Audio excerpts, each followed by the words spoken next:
Hey everyone, welcome to another episode of the DLC Drop podcast. Today it's my pleasure to welcome Rob Johnson.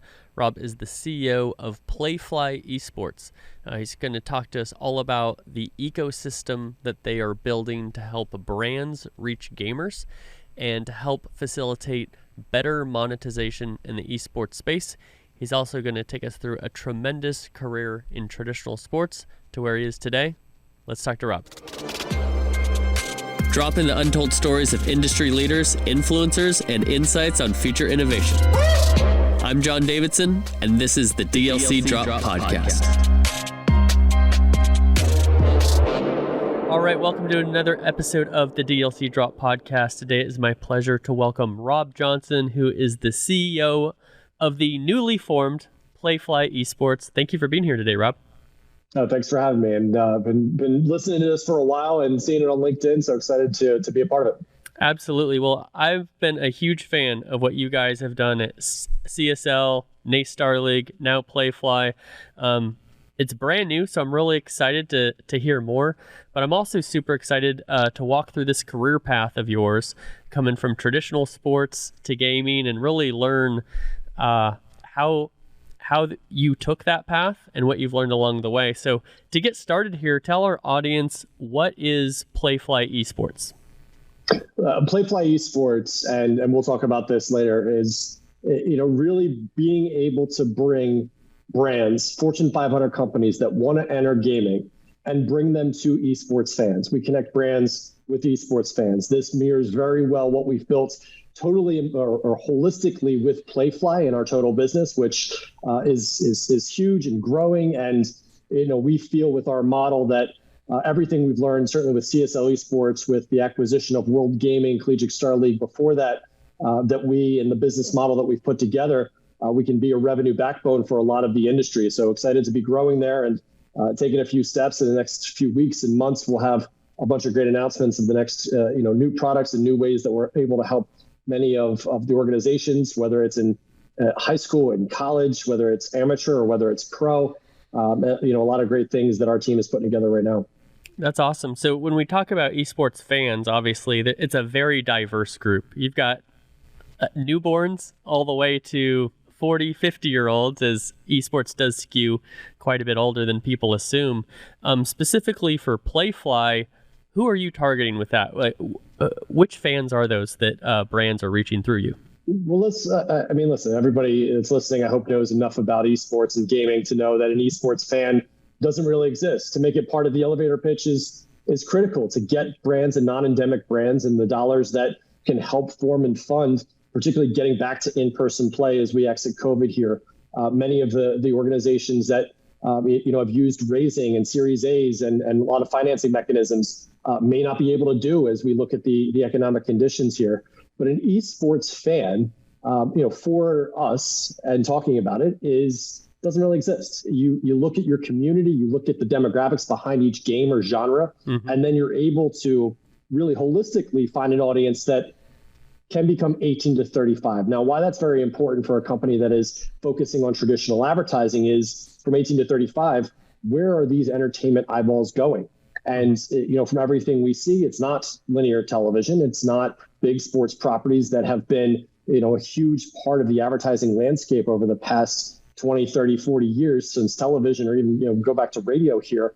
And the way we think about it and think about esports fans is let's make sure that we're providing, certainly the right entertainment, or partnering with the people that provide the right entertainment to get that particular, game genre fan community involved, and then really pulling it all together. You can start to build out an advertising product that can help fund whoever the content creator is, can help grow some of the first party products that we produce. And we're co-operators of NACE Star League, the largest collegiate league in the United States and the world. And with 13,000 kids that participated over the past years, almost 700 schools.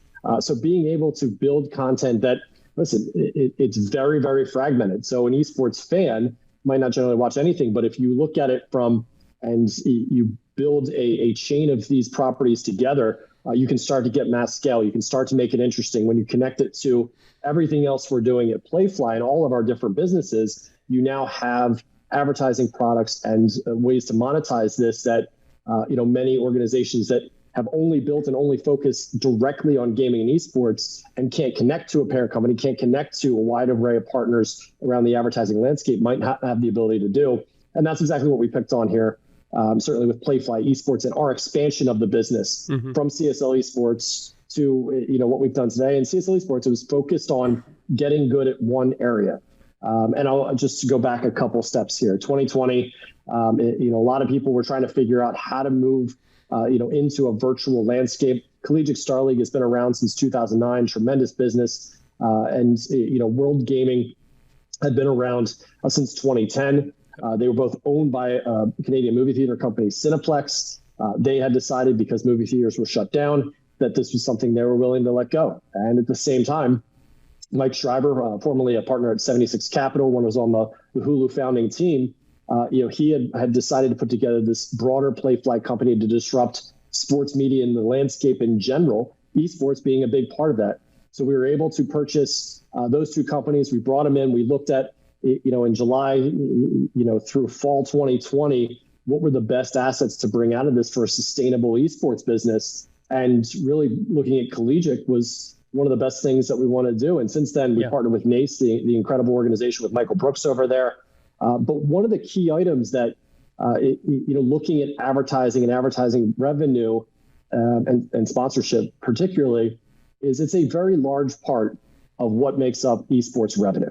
And instead of shying away from that or building something new, we have doubled down on it. Now, if you look at esports advertising and sponsorship domestically, and let's just call it North America, United States, and Canada, it's very difficult to find a pro property or amateur property that is even drawing viewers, 60, 70, 80% are outside of the United States. So that leaves a ton of people in boardrooms across the United States and Canada that say, well, I'm not going to waste advertising dollars. If multiple, portions, or more than half of this is going overseas or to a region that I don't have business in. Good point. And really left them on the sideline. You look at college, particularly, it's a domestic audience. You do that over a season. We had 13,000 matches. Not all of them were obviously put on Twitch or put on air, but you can see the growth there becomes a very centralized domestic-based audience to build advertising from. So beyond the opportunities that, listen, we wanted to make sure, everybody that's helping build Collegiate, which there is a ton of great people out there, teachers that are giving and program directors that are giving a ton of time to do it, that we're finding new ways to help monetize this and to help grow it itself. And that's what NACE Star League became. That's why we focused on this first.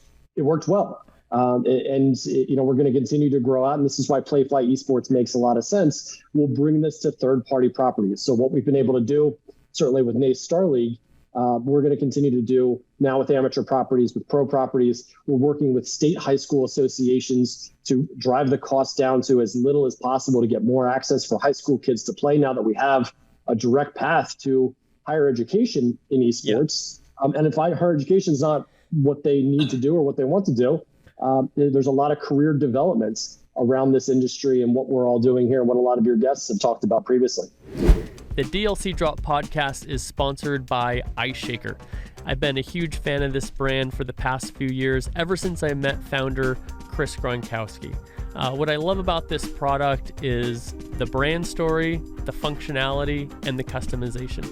Ice Shaker is a Shark Tank company invested in by Mark Cuban and Alex Rodriguez, owned by NFL players Rob Gronkowski and Chris Gronkowski. I love using my Ice Shaker anytime I'm driving to the podcast studio, I'm going skateboarding, or I'm at the gym. No matter what I'm doing, it just does a great job of keeping my drinks hot or cold. The customization for Ice Shaker is something that's super unique. You can get any name, just about any logo engraved onto your Ice Shaker and delivered to you within just 3 to 5 business days. Get your own DLC Drop branded Ice Shaker at iceshaker.com/DLC Drop. Save 20% on all Ice Shaker products with the discount code DLC Drop. Yeah, you have a very holistic view of the space. And I can really appreciate that. When I was at GameStop, actually one of the partnerships that I brought in was with CSL, identifying that the college student is someone brands want to get a hold of, right? They're making their own money for the first time. They're making their first purchasing decisions. And that loyalty in that age group can often carry you with a brand throughout the rest of your life. But thinking beyond just college, we also did deals with MV, Optic, Complexity, Matcherino as well to build out the pro side, the content side, the tournament organizing side. And so I totally appreciate what you're doing, and I commend you. We're in an interesting dynamic with this industry where you have the industry is so dependent on brand dollars. The brands, esports and gaming is so new to a lot of these CMOs and a lot of their marketing teams that they don't know how to operate in this space. And so when you can help make sense of this for them, and then you're providing an offering like you are very strategically to then give ROI back to a brand, because that's the reason that they're sponsoring in the first place. They're not doing it out of the goodwill of their hearts or that they're big fans of gaming. It's because they need to make more money, so they sponsor you so they can get that return, so they can get that customer. I just think it's really neat how you've started with a foundation and you're building that out to make it a more enticing opportunity for brand sponsors. And you can look at the industry, and I think over the last 5 years particularly, it's shown us what's working and what's not. And I can say, and just this is my point of view, you look at esports orgs that try to be everything to everyone. They try to chase every single thing that they could possibly get revenue from. Mm-hmm. And I've always believed, even before I got into gaming, was focused efforts lead to focused results. So if you find something and you get really good at it, then you expand. You find market fit. You find certainly a customer base that you can start renewing. And renewal is certainly much easier than getting new business in every business. So just taking some of the key obvious things for the most part to say, okay, we have these assets. What is the best use that we can do with them? How can we start to help this community that we know wants to help growing, particularly for the colleges across North America? That's 700. That's a huge amount of college, but there's over 5,500 colleges in North America. So we still have a long way to go. And I know that there's a lot of clubs out there that want to turn varsity. And, we're hoping our efforts here, particularly on the college side, are able to fund it, are able to help, are able to show administrations that this is real and that the student-athlete relationship that can occur, there's many of the same benefits that, listen, I was a rower in college and high school. I didn't have an esports team, or I definitely would have done that. But the same benefits that you can transfer there, the administrations, principals at high school, and many of the brands, it's education. And so that's where we started. If we're educating people and we're helping with education and we have esports going, that's a great base to start. Yeah. And, a lot of times these esports orgs are in such need of cash that anybody coming who has a significant amount, it's just like, yes, we'll take your dollars and we'll do what you say. And then what ends up happening is they don't produce ROI on that partnership because it's not the right fit. It's not the right strategy to engage the audience. And then what happens is you've got a case study of, I sponsored a team. It didn't work. It's a small network with these CMOs, with these brands, right? And so people start talking and they say, oh, this isn't the space that we thought it was. I'm going to put my dollars back to the NFL or the NBA or the places that I've produced an ROI in the past. And I think a little bit of patience and not taking every dollar, but taking the dollars of people who say, hey, we'll trust you, we'll work with you together, and we'll figure this out together, right? Because it hasn't completely been figured out where, hey, let's test a little bit. If we need to pivot, if the original initiative isn't working, have some patience with us going both ways so we can figure this out and make this a long-term success, both for the brand and then also the recipient of those brand dollars. You hit on a good point. And not everybody's willing to wait. And experimental dollars, particularly if we go in a recession, if we are in a recession, I'm not going to have that debate, but sure. They dry up.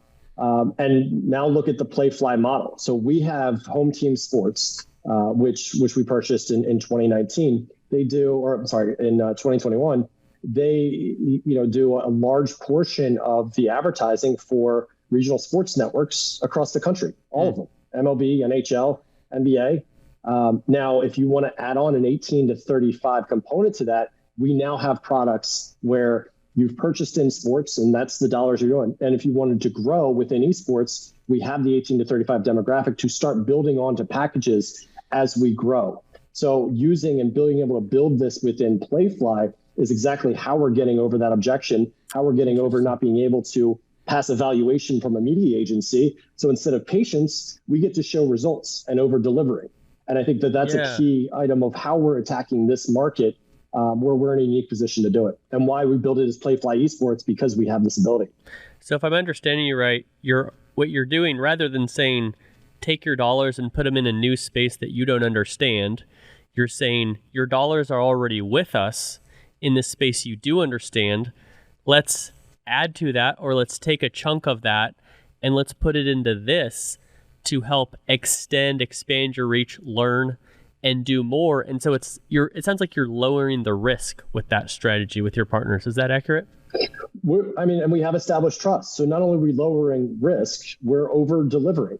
And this is what partners are looking for at any point, but now looking at, advertising landscape. And, I think the stat that you always read in any publication, there's more people X, Y, and Z that watch this in the Super Bowl and full stadiums that are overseas, I think gives a false impression. And to reset with the partner and to build trust, that's been successful for us. And to be able to do that and also build in components to make more value of this with different Playfly companies, and whether that's Home Team Sports, whether it's a naming rights division, whether that's Playfly Sports Properties that has multimedia rights and works with plenty of colleges and state high school organizations. We have different components in order to make sure that the client needs are met. At the same time, we're also adding in esports and gaming. We're also being able to do it in a way that's meaningful for certainly our business and for the people creating the content. Yeah, it sounds like you really have a great view of from your client's perspective. And I think that's something that we can lack in the esports space at times. We can say, hey, we're doing all these amazing things. Haven't you heard of us? You should come support us. We'll only embrace you if you support us in the right way. And we sometimes forget, wait a minute, this is a business that they need to make more money helping us than if they don't help us, right? Or if they help somebody else. And so I love the perspective of the client and then taking that to your team. And my guess would be that based on your experience pre-Playfly Esports, pre-CSL, pre-Nerd Street, you gained a lot of understanding in traditional sports of how to do that. So why don't you walk us through this career path of yours pre-gaming, and let's talk about how you got through that and what you learned. I mean, there wasn't really pre-gaming. I've been a casual gamer my whole life. In 1993, Star Fox Super Weekend champion at my local Walmart. Nice. And Nintendo brought 1,500 activations to help sell Star Fox. I got one of the bomber jackets that definitely doesn't fit me anymore. But I started, that was my one and only competition that I was able to win. But from there, I've always been interested in entertainment and media. I grew up in the Philadelphia area. You see the Philadelphia mural in the background here. Yeah. And was just fascinated by everything that went into not just the game of the NFL particularly, but the business behind it. So I was a rower in high school. That allowed me to go to college, which was great. In college, I started to look for internships, and I knew sports marketing was a field that I was interested in. Certainly in the media business, I had some great professors out at college, Marietta College, Southeast Ohio, which is a long way away from a kid from South Jersey. But we were doing real well at the rowing program. We had a great sports marketing professor, and introduced me to what this whole industry could be. And from there, I asked everybody I knew for years, do you know anybody who works for the Philadelphia Eagles? So I went home in the summer. I was training at Boathouse Row in Philadelphia. Is there any way I could get an internship or a foot in the door? And I'm not kidding. After like 1,000 people, I found it was my aunt's, former roommates from college's brother, like something ridiculous like that. Had somebody that was in the ticket office at the Eagles, gave me a shot in order to, be able to get an internship. And that launched my sports career. And from there, I went to grad school. I went to coach rowing as a grad assistant at Jacksonville University. So I was getting my MBA. So I did the same thing. Does anybody know anybody at the Jacksonville Jaguars? I have this Eagles internship experience. Yeah. Help me out. Because I was really interested in certainly being at the NFL at the time. And it was very frustrating. I got a bunch of interviews. The Eagles on my resume was awesome. And it kept getting denied. I think it was 3 or 4 interviews, and I just couldn't get a job with the Jaguars. These were the good years too. The Jack Del Rio went to the playoffs, and a much different time than I think we've seen in the past few years. But on campus one day, there was a flyer, and it was for a Jaguars ice cream truck driver. And it hit me. I was like, this is it. I'm going to do it. And I put together a plan. Again, I was in business school, so I had time to do this stuff. A business plan of how this ice cream truck was going to take over, North Florida, and was going to sell out the stadium. And this was the path to future generations and generational fandom. So I got to present that to the team. And I think 2 or 3 minutes in, they just told the group, it was like 4 or 5 people, and they said, stop. Like, this isn't what we're looking for. We just need to know you have a driver's license. Yeah, that's it. They're just like, absolutely, this is not what we're expecting from an ice cream truck driver. Why don't you come back next week and we might have something for you? And that led to a full-time opportunity. And I was with the Jaguars for a couple of years, a few seasons there. Wow. Graduated, got my MBA, and then opened up the door to go back home to the Philadelphia Flyers. So I started there, and I was there for about a little over 9 years. So the Flyers, owned by Comcast Spectacor, so within the giant Comcast corporate conglomerate, but there's a lot of different moving pieces to Comcast that I got exposed to very, very quickly. So, 2010, we had the Stanley Cup Finals. So, got to see a lot of the different parts of the company coming in. So obviously coming to the games. In 2011-12, I was picked to represent Comcast for a project called Xfinity Live. So this huge bar and entertainment district that was in the middle of all the different stadiums. We have a Texas Live in Arlington. Anytime I'm by the esports stadium or I'm at a Rangers game or a Cowboys game, we're always stopping by Texas Live, and I think it's same ownership, same type of a concept. Same ownership, Cordish companies. The one in Philadelphia was a 50-50 joint venture with Comcast, so I got to be there. It's the same time that Comcast bought NBC. So this project was the first time in Comcast history that you had both the cable company, NBC, and the regional sports networks in one project with Comcast Spectacor. So I really got to learn fast in the perspective of media, sports, what was going on throughout this company, including theme parks, software development, and advanced digital marketing that became really my path to be continuing to grow. So opened it up, went back to the Flyers for a few years in a digital marketing role and partnership marketing role. And it became easier and easier to see, why people weren't paying as much attention to the Flyers. It had nothing to do with the record. It was that, humans only have so many hours a day they can dedicate to entertainment. And you're seeing more go towards Netflix and cheap ways to stay at home on your couch, activating a person off their couch being a very difficult thing. Yeah. And video games being a huge part of this, now 2 generations primary form of entertainment. And from there, it was pretty simple. Being in a marketing role and seeing where this was going from a media and certainly sponsorship perspective, we needed to track gamers. So I think my friends and I, we were playing this Jackbox Games, one of their party packs. And I had this idea. It was like, let's play this at a Flyers game. This would be great. It's a great trivia game that you don't know Jack originators, where it's on a mobile browser. You don't have to download an app, which is a huge point of friction in a stadium if you're trying to download a sports app. And real quick, let's have a fun experience. And the people that make these games, they're amazing. They do a great job. I'll cookie the device, being the marketer, and find out who's in the stadium. So I just cold reached out to Jackbox Games and said, hey, this is an idea. Can we do this? Figure it out. And that led to me working for Jackbox Games and trying to build products for different stadiums. We did an activation with the Arizona Cardinals, with Alabama's football team, with a Boston Major back in 2016, with I think it was a CSGO Major and E-League back in 2017. And to be able to build Jackbox Games into these experiences. And that's, the career path there is I fell in love with games and we fell in love with gaming itself, something I'd only been casually doing for a while. And then Comcast had invested, and people I knew at Comcast for all these years they'd invested in this company, Nerd Street Gamers. Yep. And just having a casual conversation, and they said, "Hey, this guy over here is doing video games. You're doing video games. You probably should meet each other because you're both in Philly." And the guy's name was John Fazio, the CEO of Nerd Street. We met, hit it off, became friends. Started helping them with small projects, and then once they got a little bit more funding, I came on board full time as their CMO, then their COO. We raised the Series A. We brought in Five Below, more Comcast, 76 Capital, which has been great partners throughout my career. Yep. And continue to grow. So, from there, we'd already looked, and I already knew many of the people that were working in Collegiate Star League and World Gaming. An idea of mine at the time was to purchase them anyway, and figure out how to work together within Collegiate.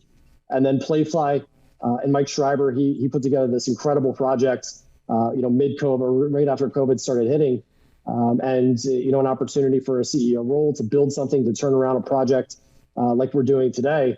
It was appealing, and certainly it's a complementary business to what Nerd Street does, and we talk all the time. And they did the broadcast for NA Star League this year and do an incredible job, certainly building out local hosts. But that's been my path. It started from really video games in a Walmart. I don't even know where I was at, and a bomber jacket for the Star Fox Super Weekend, to being able to build what we're building today. Yeah, what a story. I always love going through those career paths because I've always found it really interesting to find out somebody who is successful today. You might see the starting point and it's like, I don't see the link between these, but really cool to see all these professional teams, obviously professional sports teams, obviously the passion for gaming you've had for a very long time, and now links into your career today. One thing I heard you say, especially at these early opportunities, was that relationships got you an opportunity. And so I hear from a lot of people, John, how do I get into esports? Especially college kids who are in that same entry-level place that you were when you were looking to work with the Eagles. What would be the advice you would give young people who want to get into esports? I mean, persistence is a big part of it. And, listen, there's plenty of opportunities. I would say esports today was probably easier than getting into an NFL team or even pro sports, because there's so many entry points where you can be a part of your local community. Certainly, there's hundreds of now gaming centers throughout North America where you can start showing up. You can help organize something at that venue, from the business itself, and whether you go, you're streaming on your own or whether you're doing this in college. Broadcast production in the lens of esports and gaming is going to be very, very critical. And even look at, the Manning cast that everybody keeps talking about. That's a Twitch broadcast they put on ESPN too. What we have for gaming today is how viewership for sports is going to occur in the future. We already have Amazon Prime with Thursday Night Football. I suspect that's going to bleed into Twitch at some point, where people are able to have their own casters. So now we have multiple entry points. Relationships. And even if you don't have them, I had to meet people. I said, "Hi, I'm Rob. Do you know anybody who works for the Eagles?" And was just shameless about it. And, I screwed up a few times and then learned that I need to know my stuff, and came back and, went at it again. But the best advice is be persistent for what you want. Have a plan for what you want. The worst thing you could do is, "Hey, why do you want to work for the Eagles?" "Oh, because I like the Eagles." "Or why do you want to work in esports?" "Because I like video games." You need to be solving a problem. This is why people want to hire you. People hire people to solve problems. So if you come and you bring your skills, if you bring a skill set that you've built out in any part of your life, you're helping that organization. They're going to want you. But it's not just, "I like games." That's the worst response ever, and a complete disqualifier. And whether it's in sports, "I like the Flyers." No, you're not qualified to work here for just liking the Flyers. You have to be able to bring something in a skill set. That's a really good point. I'm a big advocate of volunteering, and some people push back against this. I had a great episode with Arda Ocal, who's a host at ESPN now, and he helped really walk the audience through how you volunteer without getting taken advantage of by setting some parameters or setting expectations for, hey, a month from now or 3 months from now, you'll start paying me, sort of a thing.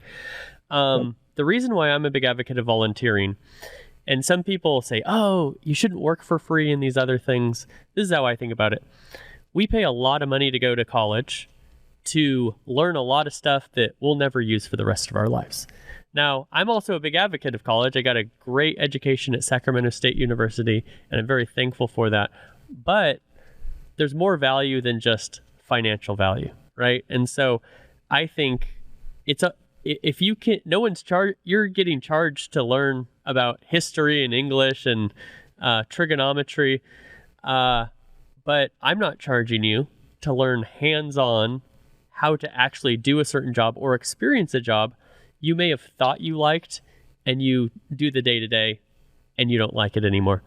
The second thing is just this relationship building. I'm a big believer that if you go to an event and you just say, put me to work, what do you need? Even before that, I'm providing a solution thing. Just like sometimes people just need hands and feet. They just need people to hand tickets out at the door or whatever. You build relationships and people hire who they know. Every single good job I've ever gotten was because somebody said, this is John, or hey, John, you want to work for us? And then you have to apply for it later when it's public is the secret. What is your take on volunteering? Are you an advocate? Are you against it? How do you feel about it? Listen, it helped me build my career. And, I had unpaid internships. I had paid internships. The biggest thing is to not be taken advantage of, which is very difficult when you don't know what that line is at a young age. Yeah. And many organizations within esports, particularly that sprung up all of a sudden, are well funded and look real. We're still taking advantage of people. So listen, it's helped me a lot, and volunteering, and certainly I volunteer my time with charity projects that have helped me build a bigger network in order to help me build more of my career. I would just be very careful and cautious that with interns, and listen, the world is, I think, different than 20 something years ago. I'm dating myself and my hair is getting grayer as we're talking, of when I was an intern unpaid. Today I think the economics of it are a little bit different. Volunteering, yes, do your research to make sure that the people behind that are the people that you want to learn from.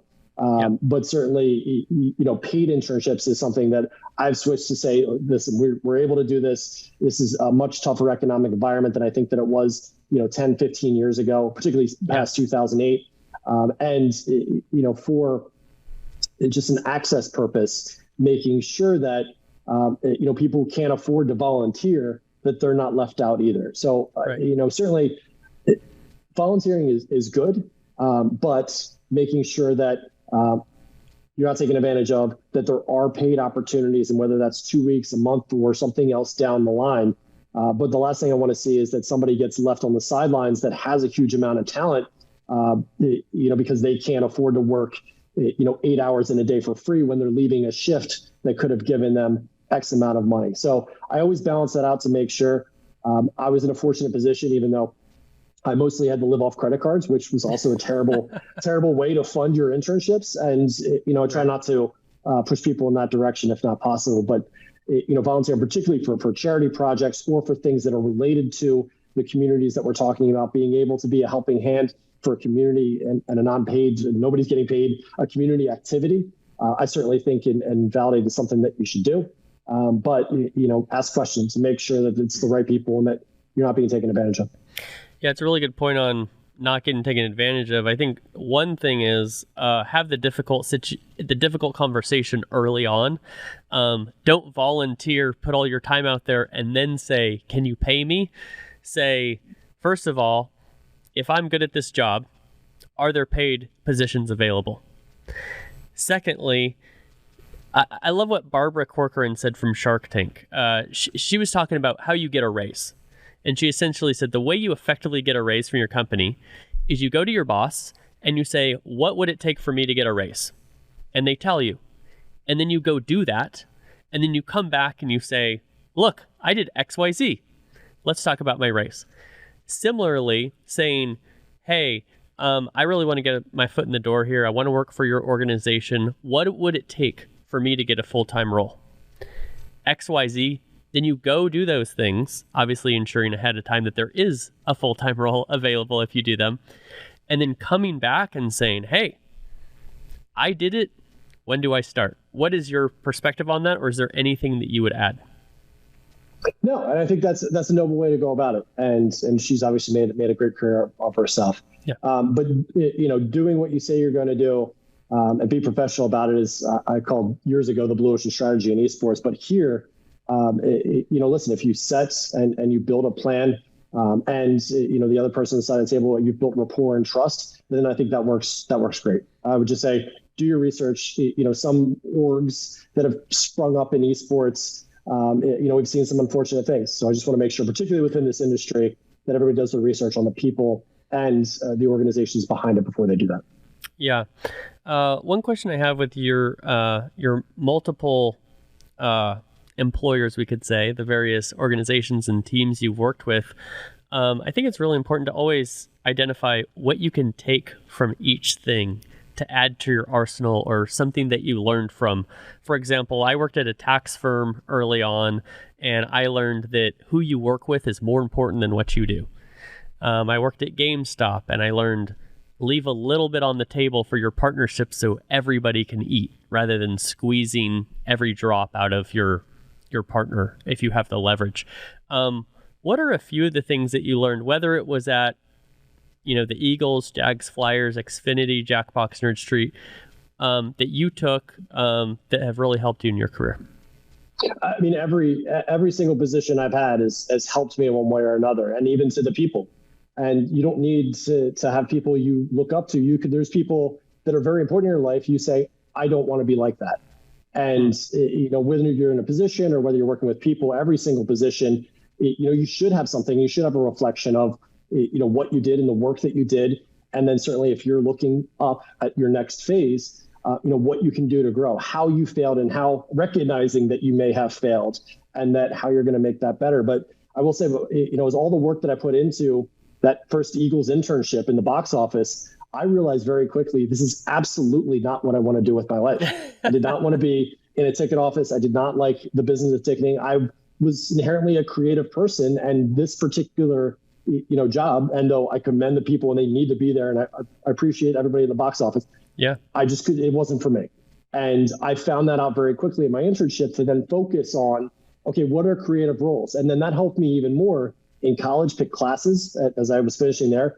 And then to learn that I also needed to have a better business base, because many of the roles I was looking up to, whether it was the Eagles org or anywhere else I was starting to look for an actual job, started to say MBA preferred or MBA required, which then helped me make the decision to be a grad assistant and to go to get my MBA. And particularly in an early age in 20s, from the Flyers perspective, it was a long journey. I had multiple roles in a huge organization and got to meet a ton of people. And, within there, you meet every personality, and you can start to see, when you're in an org like that, how to be a leader, how to check your ego at the door, which, I had some great mentors that beat me over the face with it, metaphorically, to make sure that, I had the right mindset in order to, eventually become a leader and to grow within the organization. And without, some of those people, unfortunately, I got to learn a lot. And, within gaming itself, and I'll fast forward, but, what I've learned in gaming so far is there's so many tremendous people trying to solve this problem of how do we monetize it? How do we find success? How do we figure out, we have all of these gamers in the United States and on this planet, what is a sustainable business? And, let's just talk about the publicly traded companies. It's, we know that many of them, if not all of them, are EBITDA negative, that struggling to find revenue and sustainable ways to drive revenue and also keep costs in line. This is a valuable lesson within the industry of, okay, what are the actual problems we need to solve? And that then focuses our team on, this is the task and the job we need to do. This is the area that we're going to pick, then grow. And I think that itself is, you don't have to look at just the organization and your role. You can look at a broader industry and how they're growing or how they're not in order to determine your next steps and how you need to move. Yeah, that's really well said. Now, let me take it from the brand's perspective. If I am a non-endemic brand and I know not a lot about gaming, not a lot about esports, which is pretty common, and I come to you and say, Rob, I'm trying to figure this out. What are you saying back to me? What's my starting point here? Your sports sim is going to be tough. We can't get 1 million people to play a sports sim. It's just not going to happen to all the brands out there. I'm sorry. We want it to happen too. But I thought that young people just want to do what I did physically, they want to do it digitally, right? Like if I'm football, don't they just want to play football video games? Am I wrong about that? It all starts with education, and listen, you can read anything that comes across, and particularly the non-endemic media, mainstream media, and I'm not going to pick on media. That's not what this is going to be, but it does show the best highlights of esports, which is a stadium full of fans. Would they instantly think of, okay, that's like the hockey game I went to or the football game I went to. This is big. It's arrived. And you can't put the in-between together of, a United States or anybody in America, and the American consumer is far different than somebody on two different continents in Europe or in Asia. They've always been different. So having to build things that an American consumer would enjoy, or even North American consumer would enjoy, that's a different journey. So it all starts with the brands of education. And, we as Playfly Esports, we start by building trust. Like, take it or leave it. This is exactly what we see. This is how we're going to educate you and your staff. We'll be open and honest with it, and we'll establish trust. And if that's not something that they want to do, then we've walked away from deals before. Not a big deal. But establishing trust here, I think, is very important. And then, from the brand itself, managing expectations. We know, and even if they wanted to pick a sports sim, which guns are an issue, they're an issue in this country for sure. And, we get into a conversation about, listen, these are the most popular games, and there's red blood games and there's blue blood games. The blue blood games is, for us and how we explain it, very much in this fantasy violence, like Wile E. Coyote shooting an Acme rocket and falling off a cliff into a puff of smoke, isn't really that different from Fortnite being zapped into a television into oblivion. Right. So we have these conversations to educate, whereas Red Blood obviously is the Call of Duties and a war simulator. There's not a lot of appetite there for many sponsors, which, listen, we understand. But to disqualify games because of lack of understanding is something that we work through all the time with sponsors and partners to understand gaming culture, to understand particularly gaming culture within a genre. If they're starting to, saying, I want to do this game or this game, great. And we'll educate on what would be the next steps to do it. But listen, just because we kind of started here in college esports and we're helping fortify college esports and now into high school esports, we're also in education at all times. And that's what our staff does. And it'll take a long time. Yeah, I think these educational conversations are pretty common. Most of the times when I talk to somebody from an org or a league or a company like yourself, I'm hearing this a lot. Is it starting with kind of esports 101? We're getting to 102 as people have been around this for a little bit. I'm curious of your perspective on how brands can effectively engage the skeptical community. And my view of why so many brands have really dove into esports is because they understand every kid is playing video games. They're no longer watching traditional television or participating in traditional sports they used to. But it's really hard to integrate into a non-competitive game, right? I always use the example of Red Dead Redemption 2 is this Old West game. And if you're Mountain Dew or Doritos or Lexus, how do you integrate into that, right? And so then they see esports and they see these big headlines. 100,000 people over a weekend went to this event in Poland, and we've got all these global statistics, right? And they say, I see sponsorable assets that are ripe for logo placement. And in traditional sports, we don't question logo placement, right? I'm in the Dallas Cowboys arena or stadium, and I see that Albertsons blimp flying around. Cool. Maybe I'll go grocery shopping there someday, right? I see State Farm on the side of my Dallas Mavericks basketball hoop, and I don't question that they don't come from basketball. I just say, oh yeah, I really enjoy their commercials. I will consider their expensive insurance one day. In esports, we say, what business do you have being in my space? You haven't supported me before, now I'm cool, and where have you been? And so my theory is that you have to enhance the experiences of the community. You have to give the community what they want, but cannot attain for themselves. And if you do that in a way that is consistent with your brand story, then your brand is embraced. Do you have a consistent view with that, or have you recognized something else that has helped brands be successful? Yeah, let's first back up on your choice of football team is awful. I just want to be very, very clear as an Eagles fan, Dallas. Well, I'm actually a San Francisco 49ers fan, okay. But so just we'll happened to live in Cowboys, Dallas and put Dallas Cowboys aside. No, our view is very consistent. It needs to be additive to the community and the culture beyond just being able to fund that it exists. We work with many of the partners to provide, whether it's free trials or whether it's something of value. Logo slaps aren't getting anywhere. They don't get anywhere in professional sports and stick and ball sports today.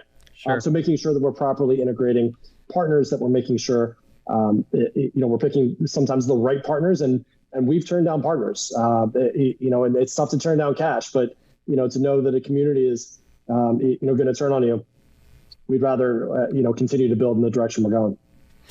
Yeah. Do you have an example of a brand that you've seen do this well, whether it's been a brand you've worked with or just that you've observed happening somewhere else? Particularly, let's just the Fortune 500 of brands. Mm-hmm. There's plenty of brands that are doing a really good job here, and to call out one versus another, particularly me being in the space, I think would be a little mean. But there are, the ones that are doing the best. They've brought in somebody with expertise. Again, another career building opportunity for anybody listening or being a part of this that knows the communities. So for us to be able to coordinate with somebody who knows the communities that we can not skip the education, but we can fast forward very, very quickly, and then have an internal presence to go and deliver what this is. This is not linear television. This is, and to say that this is traditional sports and stick and ball sports, it's not that either. So being able to have a brand that, certainly has the right people on board, is able to communicate properly. And then from us, be able to communicate what the value proposition is clearly, those are the best brands. And, I'd say there's probably 10 or 12 of them out there right now in North America. They're growing every single day. And you can see or Google, an esports manager or above for many big brands that they're also growing into that as well. So, expect that to improve and certainly, more brands to effectively not only, get their brands integrated into the communities, but manage up from the perspective of the manager, the director, the vice president of esports for this company to be able to look and say, this is why we're doing it. So, as the companies continue to mature, as our space continues to mature, and, listen, there's going to be, different ways that we're able to have new ad units. There's going to be new ways that we're able to work with our casters and work with experiential now that we're getting back to in-person play. There's a lot of value to be had there. So, the brands, without calling them out specifically, they're the ones that have invested and said, we know this is the demographic we want to go after. We know that these are the properties within space. We have a trusted person on our team or team within there that can help make sure that this goes the way everybody expects. Yeah, I love that. You did touch on broadcasting there, and earlier you touched on careers in esports. You guys are providing a great benefit beyond just brands getting into esports, that more kids in college are able to touch this space and learn what they can do for a living, right? That is associated with their passion. What are some of the pathways for our audience who's not as familiar? What are some of those career opportunities in esports as you see it today? I think Hitmarker, if you want to look at their LinkedIn, they did an incredible job putting out, here's all of the jobs within esports. So I'm going to just give them credit because they did all of the work to do an exhaustive list. But let's talk about on campus. And we're going to see a shift over the next few years here where, it's the 2008 cliff, I believe they call it. But, in 2008, economy crumbled and less people had kids. 18 years later, they're about to go to college in the next few years. Now, so there's going to be less kids to go to college. College will get more competitive. And some of the surveys we've done with colleges, 90% of kids that are going to campus identify as gamers. So you're going to have over the next few years this tidal wave of, okay, we know gamers are here. We know that they prefer playing as their certainly entertainment and primary form of entertainment. How can we turn this into, the ability to learn and grow within all the careers that we're talking about? So you'll see, many of these schools like, Maryville or otherwise have built gaming centers on campus. These scholastic gaming centers, they're going to become more and more prevalent, particularly in Division I. And these are places for career opportunities specifically that hospitality in the lens of esports, being able to run a facility, to have people in the doors, to be able to move around and to build, what an event can be. Networking IT to make sure the competition works. There's a lot that goes into it, and depending on the game, making sure that it's competitively balanced, that everything's working, and that that this is really a true fair competition. And then we've talked a few times broadcast production, which I feel is just going to be an explosive new area, just because the way we're consuming entertainment is shifting so quickly that I don't know if there's enough people that are going to be able to produce it. They're going to hold the cameras, that are observers within these games. As new games come out, there's going to be different nuances to learn. So 3 key areas there that when you're having and you build facilities on campus where these colleges are going to need to recruit and to retain, because the last thing you want a kid to do in 4 years of college is just sit in their dorm room and not get a college experience playing, whether it's for another team or a pro team, and not under your school flag, and not being able to build the relationships that are really going to be key for the next part of your life. It doesn't even need to be the esports team, intramurals or otherwise. Having a facility to do all this is really going to be key for many of these colleges to continue, many of the big colleges to continue. And there's plenty of colleges that have already done this, that are well ahead of the curve, that have the best esports teams to date, have really robust intramurals on campus, and now curriculum that is able to be able to match what the career demand will be in the future. Yeah, it's a great point to really embrace the gaming community on campus, because they're going to be playing games regardless. And so you can either exclude them and they'll be away from all your campus club activities and games and events, or you can create an ecosystem that has them doing the same activities, but doing it together within the school's goals or initiatives. And I just love that there are so many different ways for people to make a living in this space, apart from being off the stage. In fact, you and I obviously make a living in this industry, and we're nowhere near the professional scene. Obviously, I mean, you with your Star Fox credentials may be a little closer than me, but I better stick to my skateboard if I'm going with what I'm actually good at here. As we let you go, this has been such a wonderful conversation, and I so appreciate your time. As much as you can share, because I know that there are going to be a number of announcements around Playfly, but what can we look forward to in the near future, or what can you tease for us that's coming soon? Yeah, and for Playfly Esports, listen, and go back to the beginning of the call, we are building a big company here, not only with the esports, but also Playfly broadly, to be a revenue engine for many of the esports orgs. And so what you'll see is we'll be working with high school state associations in multiple different states. And, our conversation education and, having kids have this experience in college, it's no different than in high school. They're going to game anyway. How can we make this where, many of the things that you learn in traditional student athletics, being responsible for other people, learning how to win, learning how to lose, mental health, physical fitness, key things of being a student athlete, they also need to bleed into high school and high school esports, as this is now becoming a bigger pathway. But the thing is to let them sit by the wayside and game on their own and not have these frameworks, I think is short-sighted for many people or many admins that say this is more screen time. This is an opportunity. This is an opportunity to reach kids in a new way that we haven't done before, and open up new, really pathways to growth and success that aren't throwing a football 50 yards or hitting a jump shot.